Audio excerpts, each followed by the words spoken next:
요한복음 13장 34절로 35절 말씀 제가 봉독하겠습니다. 새 계명을 너희에게 주노니 서로 사랑하라. 내가 너희를 사랑한 것 같이 너희도 서로 사랑하라. 너희가 서로 사랑하면 이로써 모든 사람이 너희가 내 제자인 줄 알리라. 아멘.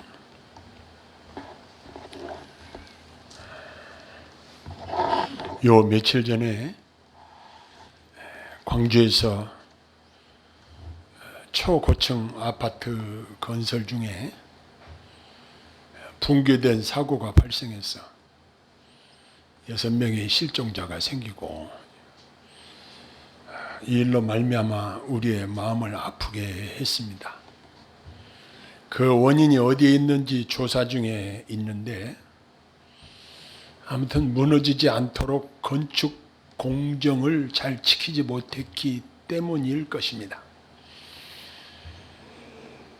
하나님께서는 출애굽 당시에 이스라엘 백성들에게 돌판에 십계명을 새겨주시고 지키도록 해주셔서 그들이 그 계명을 지키며 살도록 명하셨습니다. 우리가 신앙생활을 하는데도 예수님께서는 우리들에게 반드시 지켜야 하는 새 계명을 주셨습니다. 이 계명을 지키는 자와 지키지 않는 자는 본질적으로 엄청난 차이가 있습니다. 예수님은 제자들의 발을 씻겨주신 이후에 제자들 중에 예수님을 팔자가 있다고 예고하셨습니다. 그것을 공개적으로 다른 제자들이 다 알게 이름을 거명하신 것이 아니라 떡을 찍어다가 입에 넣어주는 정도로 가룟 유다 본인만 알게 하셨지만, 가룟 유다는 회개치 아니하고 결국 사단에 이끌려 밤에 그 자리를 떠나 나갔습니다. 아직 잠시 제자들과 함께 있으시고 예수님 자신이 대속의 십자가를 지실 것을 내다보시면서 제자들에게 아주 심각하게 유언과 같은 말씀으로 그들이 반드시 지켜야 할 새 계명을 말씀해 주신 대목을 우리가 상고했습니다. 여기서 예수님이 새 계명이라고 하신 이유는 이 계명이 새로운 관계에 근거하여 하신 말씀이기 때문이라는 것입니다. 우리들은 믿음으로 거듭나서 예수님과 영적으로 결합되어 있고, 마치 포도나무 가지들이 포도나무에서 생명을 얻고 양분을 계속 공급받아 열매를 맺듯이 예수님에게서 우리가 살아갈 수 있는 영적인 생명을 받았습니다. 이렇게 그리스도와 우리 성도와의 새로운 관계가 형성되므로 이제 우리들은 서로 영적인 혈연 관계가 형성이 되었습니다. 그래서 주 안에서 형제요 자매라고 서로 호칭하면서 이런 새로운 관계가 형성이 된 것입니다. 즉 하늘 가족이 된 것입니다. 새 계명은 이러한 새로운 관계 위에 예수님께서 우리에게 명하신 것입니다. 우리의 영적인 새로운 관계는 다른 것이 아니라 본질적으로 서로 사랑하게 되어 있습니다. 여기서 예수님은 우리가 어느 정도 사랑해야 될까에 대한 말씀하시는데, 내가 너희를 사랑한 것 같이 이렇게 말씀하십니다. 이 말씀은 우리가 이 말씀을 들을 때 절망감이 들기도 합니다. 어떻게 주님이 우리를 사랑하심 같이 형제를 사랑할 수 있을까? 도무지 불가능한 생각이 드는 것이 사실입니다. 그러나 비록 우리가 그 수련에 형편없이 미치지 못하지만 그리스도의 그 사랑하신 모습을 담기를 소원합니다. 이처럼 우리 그리스도인들의 사랑은 주님께서 행하신 충만한 사랑의 근거를 두고 있기 때문에 우리들은 주님처럼 사랑을 실천하고 그분을 닮아가는 것은 아주 자연스러운 것이기도 합니다. 우리 그리스도의 사랑의 특징은 우리 주님께서는 우리에 대해서 특별한 사랑을 가지고 진지하게 우리의 생각을 집중하시고 앞서서 제자들의 발을 씻기신 것처럼 예수님께서는 사랑을 몸소 실천하신 분이셨습니다. 그분은 많은 사람들을 축복하셨으며 만왕의 왕이시지만 많은 사람들을 섬기셨고 귀한 천국 복음을 가르쳐 주셨습니다. 그보다 더 큰 사랑은 우리들을 위해서 십자가에 자신을 희생하신 것입니다. 그리고 예수님이 말씀하시기를 이에서 더 큰 사랑이 없나니 라고 하시고 요한사도는 요한일서 3장 16절에 우리도 형제들을 위하여 목숨을 버리는 것이 마땅하니라 이렇게 말씀하십니다. 또한 예수님이 이 새 계명이라고 하신 이유 중에 하나는 이 계명이 새로운 힘으로 실천되는 것이라는 사실입니다. 옛 계명인 율법은 이웃을 내 몸과 같이 사랑하라고 명령했습니다. 그러나 그 사랑을 실천하기에 충분한 원동력이 공급되어지지 못했습니다. 그러나 우리와 늘 함께하여 도우시는 성령님께서 연약한 우리가 사랑할 수 있는 강력한 힘을 공급해 주신다는 사실입니다. 그리스도께서 서로 사랑하라고 말씀하실 때는 이와 더불어서 우리에게 사랑할 수 있는 힘도 함께 주신다는 사실입니다. 은혜 놓으신 성령께서 우리가 사랑을 실천할 수 있도록 우리 안에서 우리를 강건하시고 힘을 불어넣어 주십니다. 그러므로 이 새 계명은 예수님께서 이 계명의 실천 여부는 참 제자인지 아닌지를 구분할 수 있다고 말씀하셨습니다. 여기 35절을 다 같이 한번 읽어보실까요? 시작.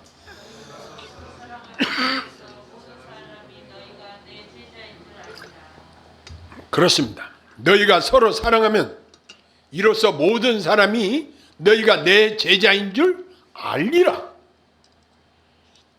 그러므로 이 새 계명을 실행하는 것은 우리가 그리스도인이라는 것을 나타내는 확실한 표시라는 것입니다. 그리고 우리가 예수님의 제자라는 증거라는 것입니다. 사랑을 실천하는 것이 참된 그리스도인의 제자인가를 정확하게 판별해 주는 방법이고 결국 이 사랑은 마지막 날에 모든 인간에게 닥칠 운명을 결정짓는 요소가 된다고도 할 수 있습니다. 사도 요한은 요한일서 4장 20절에 보는 바 그 형제를 사랑치 아니하는 자가 보지 못하는 바 하나님을 사랑할 수 없다 이렇게 말씀하셨습니다. 우리가 이 새 계명을 즉 사랑을 실천하는 것을 통해서 예수님을 접촉하게 되고 그분의 사랑을 배우게 되며 그분의 사랑에 감동되어서 하늘 가족으로 끈끈한 연대감을 가지고 함께 연합하여 살게 되는 것입니다. 우리 예수님은 우리를 사랑하시되 끝까지 사랑하신다고 하셨는데 13장 1절에 하반절에 보면은 자기 사람들을 사랑하시되 끝까지 사랑하시니라 이렇게 말씀하셨습니다. 이러한 놀라운 사랑을 받은 우리들은 제일 먼저 주님을 사랑하게 됩니다. 부활하신 주님이 고기잡이 하러 갔던 제자들에게 나타나셔서 조반을 지어놓으시고 그곳에 모인 제자들에게 특별히 시몬 베드로에게 3번이나 반복해서 질문하신 내용의 골자는 내가 이 사람들보다 나를 더 사랑하느냐 이것을 물으셨습니다. 야, 너희들 사업 잘 되냐? 고기 몇 마리나 잡았냐? 건강하냐? 이런 걸 묻지 아니하시고 예수님께서는 유일하게 내가 이 사람들보다 이것들보다 나를 더 사랑하느냐? 여기에 초점을 맞추고 질문을 하고 계십니다.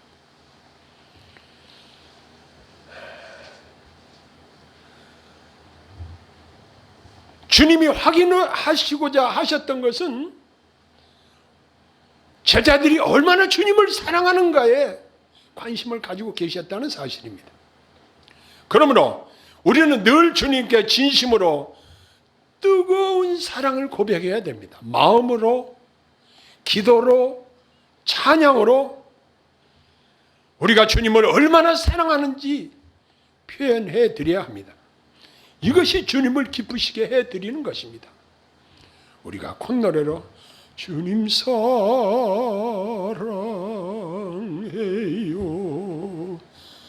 사랑해요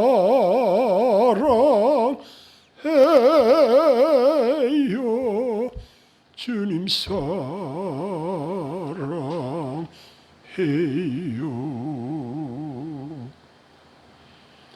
우리가 주님께 사랑을 고백할 때 우리 마음이 뜨거워집니다.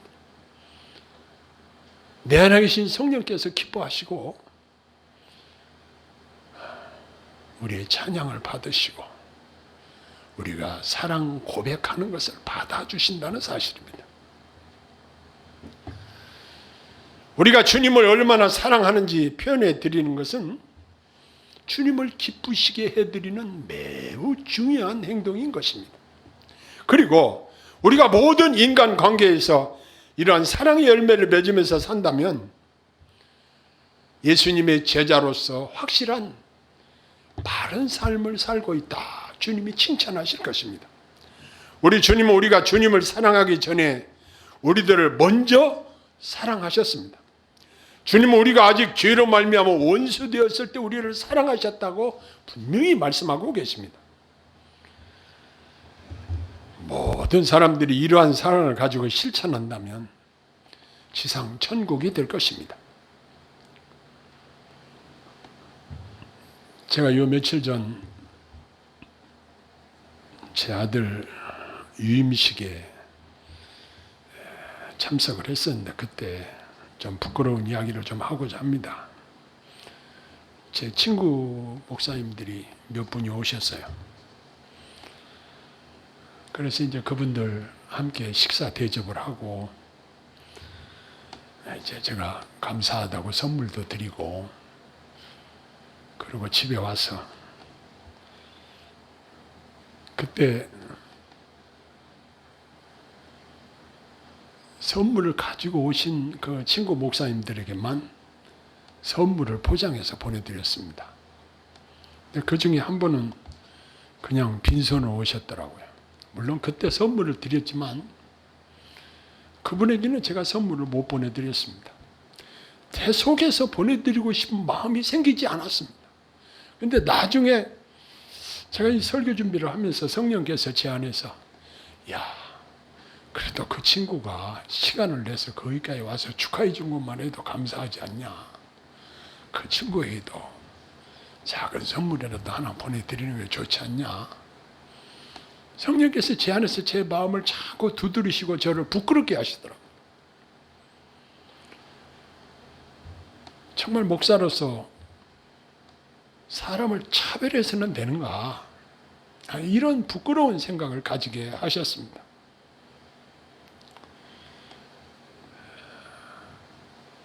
우리가 이 땅에 살면서 많은 사람들과 관계를 가집니다. 관계의 근본적인 원동력은 어디에 있습니까? 사랑에 기초하고 있습니다. 우리가 사랑하지 않으면 이 관계는 아무런 의미가 없습니다. 왜 가정들이 많은 문제가 있을까요? 사랑이 식어지고 사랑이 없기 때문에 결국은 문제가 되고 왜 교회들이 분쟁이 많고 그럴까요? 바로 이 사랑이 식어졌기 때문이라고 진단할 수 있을 것입니다.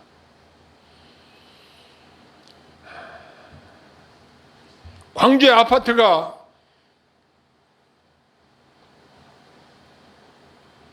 공사를 해야 되는 일정한 그 규정을 어겼기 때문에 그러한 형편없이 무너져 내리는 모습을 동영상을 우리가 보아왔듯이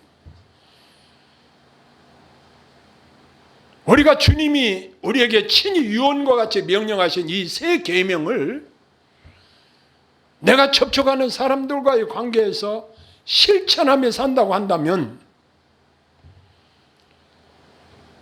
하나님께서 기뻐하실 뿐만 아니라 우리의 인간 관계가 아주 좋아질 것입니다. 그러나 이 새 계명, 예수님께서 반드시 우리가 실천해야 하도록 명령하신 이 새 계명을 준행하지 못할 때는 우리가 주님 앞에 책망받을 각오를 해야 한다는 사실을 생각하게 됐습니다. 저는 서로 사랑하라?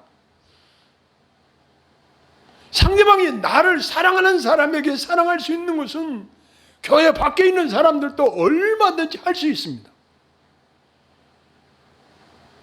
그러나 상대방이 나를 사랑하지 않는다고 할지라도 나는 사랑을 베풀 수 있어야 한다는 것을 우리가 또 깨닫게 되는 것입니다. 나는 네가 나를 사랑하지 않기 때문에 나는 너를 사랑할 필요가 없다, 이런 생각보다는 내가 먼저 사랑을 실천하는 것이 중요하다는 사실입니다.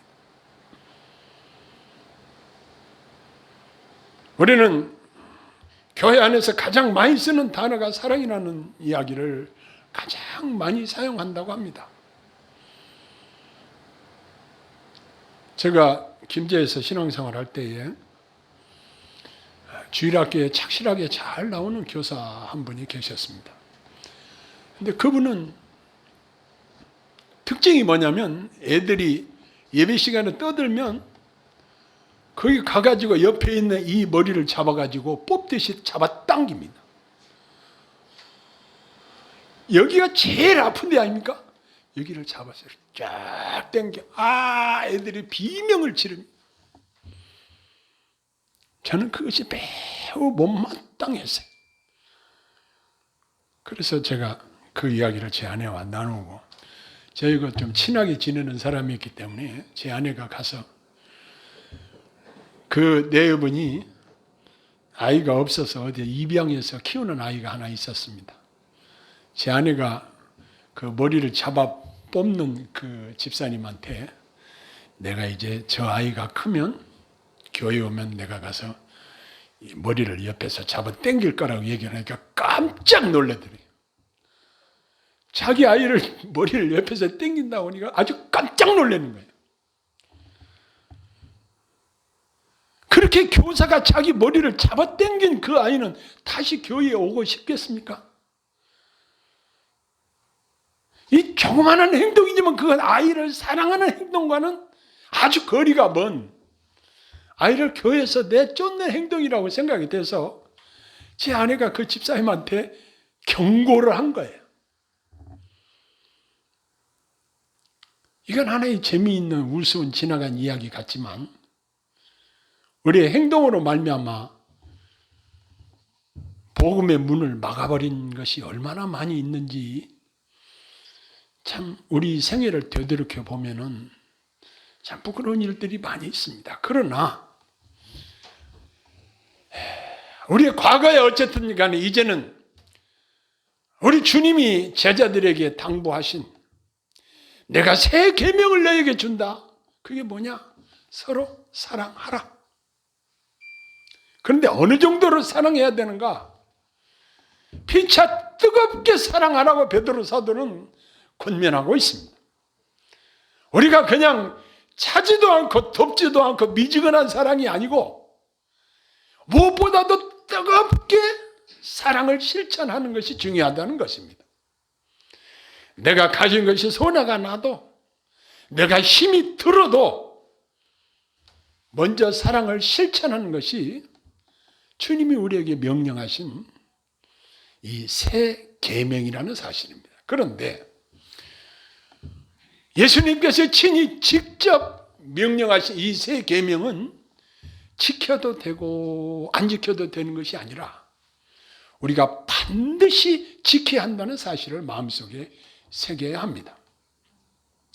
그러나 이것을 율법적인 중압감으로 우리가 받아들일 것이 아니라 여기 예수님께서 사랑하신 것 같이 우리도 사랑하라고 말씀하신 이 같이라는 말이 굉장히 의미가 깊습니다. 예수님께서 그렇게 말씀하신 것은 예수의 영으로 말미암아 예수님 같이 우리도 사랑을 실천할 수 있도록 친히 우리 안에 계신 성령께서 우리를 도와주신다는 암시가 그 안에 포함되어 있다고 생각을 합니다. 이제 보혜사 성령께서 내 안에서 감동하시는 대로, 내 안에서 이끄시는 대로 우리가 새 계명을 실천하며 산다고 한다면 우리에게는 어떤 유익이 있을까요? 먼저는 내 마음이 기쁨이 충만합니다. 내가 사랑을 실천하고 보면은 내 마음이 기쁩니다. 왜? 내 안에 계신 성령께서 기뻐하시기 때문입니다. 그러나 반대로 어떤 특정한 사람을 내가 미워하는 마음을 가지고 있다고 한다면 원망하고 불평하고 자꾸 그를 공격하고 이러한 상태의 마음 상태라고 한다면 내 안에 계신 성령님께서 결코 기뻐하시지 않을 것입니다. 따라서 나도 기쁘지 않습니다. 그러나 주님이 말씀하신 이 새 계명을 적극적으로 실천하는 자들에게는 그 마음속에 기쁨이 충만해지는 것입니다. 그뿐만 아니라 우리가 사랑을 실천할 때에 황금률에 약속하신 대로 대접을 받고자 하는 대로 너희도 남을 대접하라. 이 원칙에 의해서 우리도 사랑을 받게 되어지고 우리도 그러한 대접을 받게 되어진다는 사실을 이 땅에서도 경험할 뿐만 아니라 이제 우리 주님께서 우리를 기뻐하시고 잘했다, 착하고 충성된 종아, 칭찬과 상급을 주실 줄로 믿습니다. 그러니 우리 주님이 말씀하신 이 새 계명, 이 얼마나 중요한지 모릅니다. 이제 우리 교회가 사랑으로 소문난 교회가 되기를 소원합니다. 그러기 위해서는 먼저 우리 개개인이 서로 뜨겁게 사랑하기를 소원합니다. 우리가 만일 사랑하지 않는다면 하나님을 안다고 말할 수 없습니다. 사랑은 해도 되고 안 해도 되는 것이 아니라 사랑하는 것이 마땅하다고 성경이 증거하고 있습니다. 내주하시는 성령님의 열매 중에 첫 번째가 사랑입니다. 이제 우리 주님이 우리로 하여금 원수까지라도 사랑할 수 있도록 성령께서 도우시는 줄로 믿습니다. 예수님이 바로 사랑 그 자체이기 때문입니다. 기도하겠습니다. 사랑의 아버지 하나님, 우리의 사랑이 너무 식어진 것을 아시고 우리가 사랑을 너무나 실천하지 못하고 사는 것을 주께서 아시고 이 시간에도 새 계명을 다시 한번 마음에 새기고 서로 사랑을 실천할 수 있도록 귀한 말씀을 우리에게 주시니 감사합니다. 성령께서 저희들을 도우셔서 사랑을 적극적으로 실천할 수 있도록 도와주옵소서. 예수님 이름으로 간절히 기도합니다. 아멘.